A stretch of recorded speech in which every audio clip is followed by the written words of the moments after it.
where are the gaps? So in that example with Connor Betts, we don't have a reporting problem.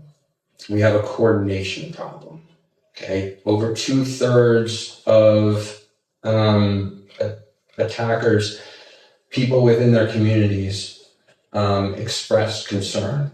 They reported it to police, but the police checked on it. That individual wasn't doing anything illegal, so their hands are a little bit tied. They reported it to mental health. Mental health is like, well, are they a threat to themselves or somebody else? Well, no, not yet. I'm just very concerned. Get to the back of the line because I have a stack of people right here who actually are. And I've only got 4 or 5 clinicians on staff, right? Schools. We'll handle this in-house. We have a procedure. We have a code of conduct. We'll suspend them. We'll expel them, et cetera, et cetera.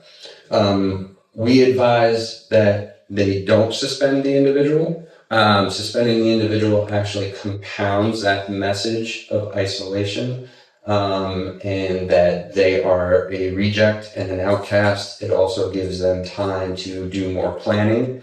So we ask the schools basically to try to coordinate resources out.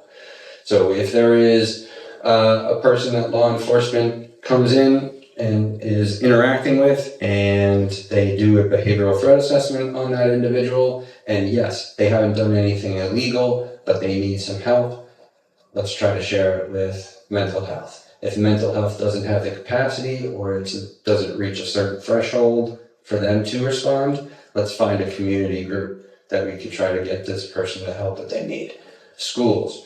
A lot of behavioral threat assessment teams are located in schools. We find this to be an issue because we're getting data that most towns and cities, most of their violent threats, like up to 80%, are 18 and under.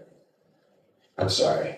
If 80% of your violent threats are from 18 and under, children are no longer the future, they are the problem. Okay?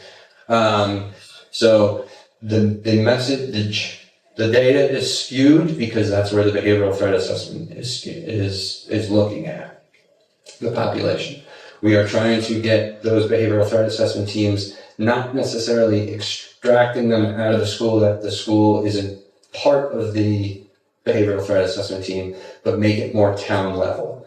So law enforcement is able to bring people to the attention of the behavioral threat assessment team, mental health, as well as the education sector. So there is a town of Rockport in Massachusetts that did that. So they have a committee meeting with their town manager and people of concern and things like that, and they try to connect the dots. Again, narratives.